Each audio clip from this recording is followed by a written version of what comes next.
Hi, I'm Jennifer Santry, and I'm the Indigenous Education Liaison for CAVU, which is Climate Advocates Voces Unidas, and we're located in Santa Fe. And I'm also a member of Choctaw Nation of Oklahoma, and I'm Lakota and Dakota.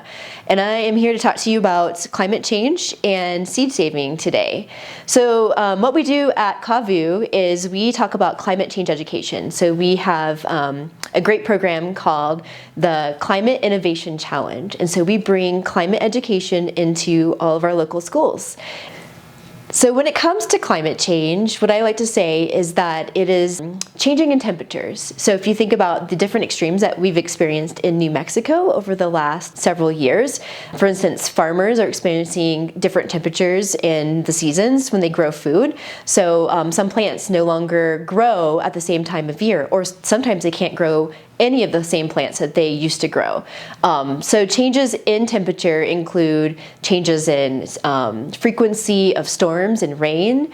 It could also be drought, so increases in drought. It could also be wildfire. So we had a major wildfire season this year. And so if you think about those extremes, that's how climate change works. So what causes climate change? That's something to really think about. And for the most part, it's humans, it's us. And it has to do with how many cars we're driving, the products that we're buying, and all the factories that are making those products, and that causes greenhouse gases. And they have found as greenhouse gases go up, climate change is more extreme. So that affects the temperature changes and all those extremes I was just talking about.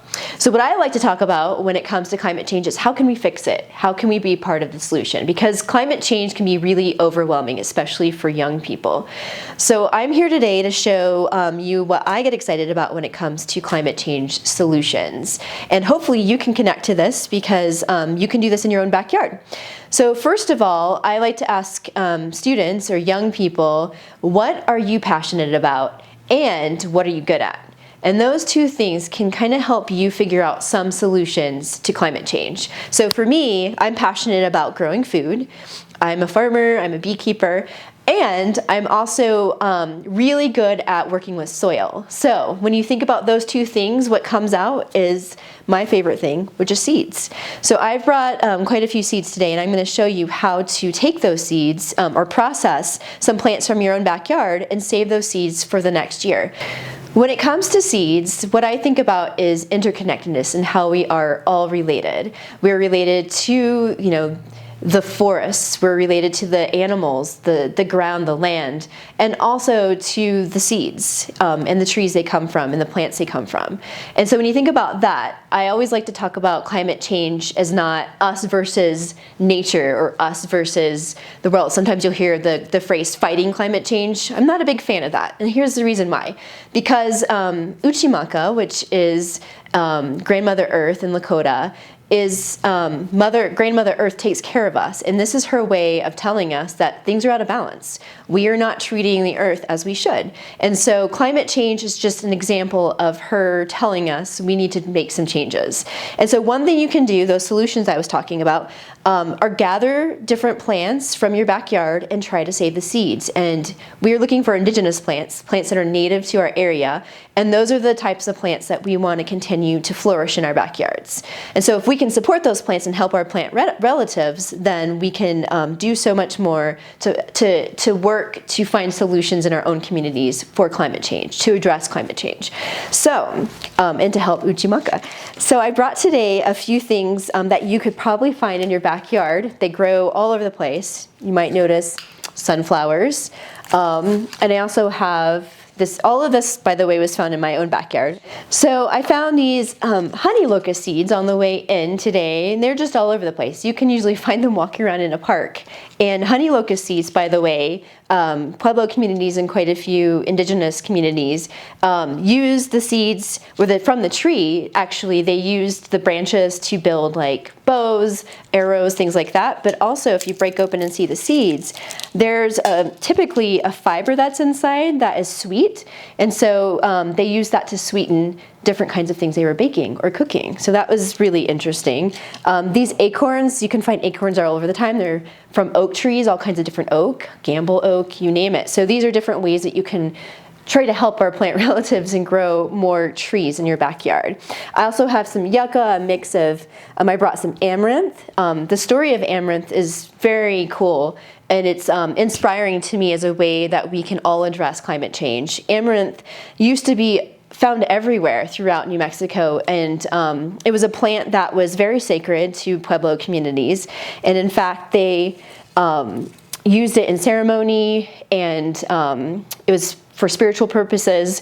And when the colonizers came in, they took this plant and noticed that it provided great strength to these communities. So they took it and made it illegal. Anybody who was caught using amaranth in any kind of way actually got their hands cut off. So it's pretty alarming, and it's very sad, and it's kind of an awakening to our past and how this plant was so connected to many indigenous communities. However, today it's really exciting. Over the last 10 plus years, Pueblo communities are bringing this beautiful plant back, and it went underground for several decades, and now it's back in full force. So you might actually see this plant growing again, wild and indigenous, and lots of communities are trying to share those seeds. So I thought what I would do is show you how to process it. I just have a little bit, but you'll see it's like usually this big red stalk, beautiful, beautiful flowers on it. And what you can do is near the end of the season, closer to October-ish, you can harvest it and then take a plate like this, and what you can do is start shaking and rubbing it together, and you'll see a mix of petals that come off, little brown bits, which is the actual grain. So it's a grain that you can cook and eat if you're interested. But then you'll see these little black specks, and those are the seeds. And so if you run your hands back and forth over all of these materials, and I'll just do a little bit. It's pretty easy, and it's fun to harvest with kids, by the way. I do this with my own sons. And once you get kind of the big pieces removed, it's harder to see, but you can actually blow. I'm making a little mess. And you can see that the seeds that are weighted down are a little heavier than the rest of the plant will stay, so you can actually collect them and put them into a jar or a small envelope so you can save them for next year. And then you can plant these in your yard and it will grow. And it's very little care. It's an amazing plant. Again, it loves this area, so it flourishes here. So that's one way you can gather seeds. So a really easy process. You can also put it in a paper bag and shake it up if that's something you're interested in. Sunflower seeds are also very easy if you get to them before the birds, which is okay, you can share. We have plenty of sunflower seeds. But what I do with sunflower seeds, you just kind of get all the excess fiber off the top, and then I usually take some kind of tool like tweezers, and you can start breaking it apart. And when you do that, they'll start coming out in pieces and chunks. And what you're looking for with the seeds is that it should be tough and hard, like you can't flatten it, and that means it's a viable seed for the most part. Now, not all the seeds will be viable. That's why I suggest collecting as much as you can, because you can always keep some from year to year, or you can give some to the birds. Not all of them might grow, so you always want to be careful. This is a larger sunflower head, and so you can get in there easier. So you can see how I've removed all that and kind of gone through the seeds and looked for holes, looked to make sure that they were plump and fat, and then go ahead and save what you can, like I did here. And some other things I have from my backyard, just yucca, which is something that's really easy to save. In fact, when the pods are ready, they pretty much just split open and the seeds fall out. So you can see these are the yucca seeds. So you'll have to look, like that one has a hole in it, so you wouldn't want to save that. Again, you're looking for a plump seed that, and saving as much as you can. I also have my seed box I'd like to share with you. So what you can do is go through and start saving as many seeds as possible. It could be even from vegetables and fruit you get at the store. So you want to be kind of careful and look through what it is that you want to see, or what do you actually eat, and start saving as much as you can. There's a lot of resources online. I'm also going to share this handout that goes over how to save the seeds, or how to make sure that they stay safe and viable. So a couple of things. Once you get them saved, you want to put them in some kind of container. So it could be paper. Some people put them in plastic bags. Some people use bottles. Like this is a bunch of wildflower seeds that I've been saving. All of those work. It's okay if it's airtight, but you do want to make sure you have a space that is dark. So you can see my box has a cover on it. And then I also buy these dry silica gels because they have to be dry. So the second that seeds get wet or sunlight, they grow. So you don't want that to happen until you're ready.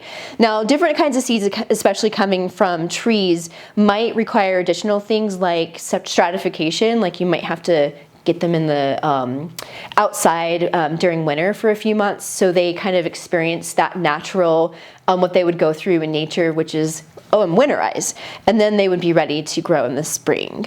So one other thing I want to show you is I want to give a shout out to Native Seeds. They have a program. If you are a member, or if you're enrolled in a tribe in the Southwest, and they list all the tribes, because I even had Oklahoma, so I was able to apply myself.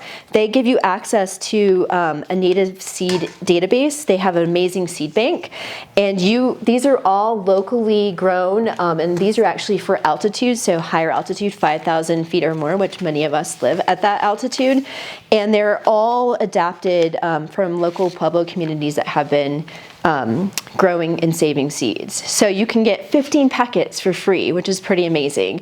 I think the one thing you do have to buy or pay for is the shipping. So $4.99, not bad for 15 free seeds. So once a year per family.